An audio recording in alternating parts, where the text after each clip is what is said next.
High বন্ধুরা, কেমন আছো সবাই? অবশ্যই ভালো আছো। ভোলেনাথকে জানি তুমি ভালো থেকো, সবাইকে ভালো রেখো। চলো ভিডিওটা স্টার্ট করা যাক। আজের গাছে কাঞ্চন ফুল অনেক ফুটেছিল, তাই ভাবলাম কাঞ্চন ফুল দিয়ে ভোলেনাথকে সাজিয়ে একটা ভিডিও বানানো যাক। তোমরা অবশ্যই দেখেছো আমি শর্ট ভিডিও বানিয়ে ছেড়েছি ভোলেনাথের গানের ফুল দিয়ে বা জল ঢালার ভিডিও। আজকের ভাবলাম ব্লগ বানানো যাক ভোলেনাথের সাজানোর। তো গুড়ি গুড়ি বৃষ্টি পড়ছিল, সেই বৃষ্টি ভেজাতেই আমাকে সাজাতে হলো ভোলেনাথকে। আজ নীলকণ্ঠ কমই ফুটেছিল, কাঞ্চন ফুল দিয়েই সাজালাম। টগর ফুল দিয়ে আমি নন্দী মহারাজকে সাজালাম। নন্দী মহারাজ ছোট কিউট অপূর্ব লাগছে না নন্দী মহারাজকে? কত ছোট্ট মতন। আর কাদের কাদের বাড়িতে শিবলিঙ্গ আছে অবশ্যই জানাবে। আর কারা কারা সাজিয়ে পুজো করতে ভালোবাসো আর কারা কারা শিবের ভক্ত জানাতে ভুলে যাবে না কিন্তু। টগর ফুল দিলাম মাঝখানে, বলি কাঞ্চন ফুল দিয়েছি তো টগর ফুলও কয়েকটা দিলে ভালো লাগবে ভোলেনাথকে, তো দিয়ে সাজালাম। এক একটা করে দিচ্ছিলাম, এক একটা করে পড়ে যাচ্ছিল। পদ্মাবতী মা মনসা লাল ফুল খুব ভালোবাসে, তাই চরণে মায়ের লাল ফুল দিলাম। মাকে ভাবলাম লাল ফুল দিয়ে সাজাবো, তারপরে ভাবলাম না 3 রকম কালার দিয়ে মাকে সাজাই। লাল দিলাম, তারপরে হলুদ দিলাম, বললাম না সেই হলুদ ফুলটার নাম জানি না, যে ফুটেছিল দিলাম। তো আর একটা সাদা দিলাম ভালো লাগবে বলে। মাকে কত সুন্দর লাগছে না মা মনসাকে, মা পদ্মাবতী।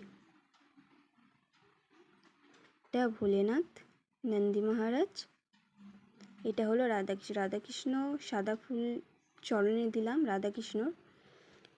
নারায়ণ বাসুদেবাও সাদা ফুল ভালোবাসে, তাই চরণে দিলাম। আমার এই তুলসীথানটা কেমন লাগলো অবশ্যই কমেন্টে জানাবে।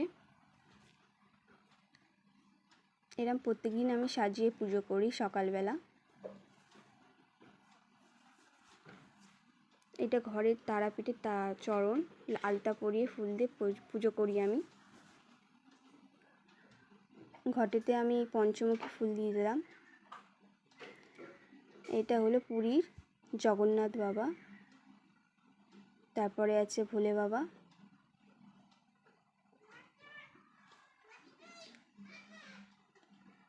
এইটা হলো সাই বাবা,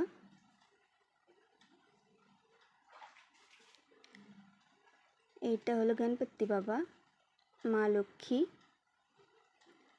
এইটা কয়েনে একটা দুর্গার ফটো ছিল ওইটা, এটা কড়ি আর ধান, এটা কচ্ছপ, এটা ছোট্ট গণপতি বাবা, এটা লোকনাথ। ভগবদ গীতা কাদের কাদের বাড়িতে আছে অবশ্যই জানাবে। এইটা হলো নন্দগোপাল, ছোট্ট গোপাল, এটা রাধাকৃষ্ণ, এটা শেরবালি মা, এইটা লক্ষ্মী নারায়ণ, মা লক্ষ্মীর অনেক রূপের। এটা হলো তারাপীঠের তারা মা। তারা মা লাল জবা আর নীলকণ্ঠ ফুল খুবই ভালোবাসে, তাই জন্য নীলকণ্ঠ ফুল লাল জবার উপরে দিলাম।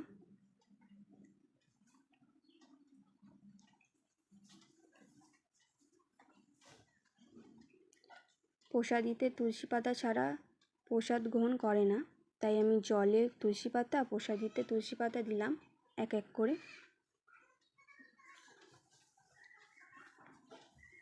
সবকটাই দিয়ে দিলাম।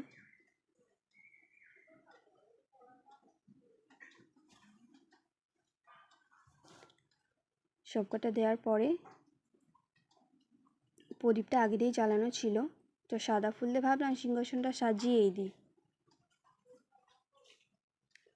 সিংহাসনটা সাজিয়ে দিলাম। আর যেহেতু দাদা ফোনটা ধরেনি, তো আমাকে একাই করতে হলো, তাই জন্য দেরি হচ্ছিল।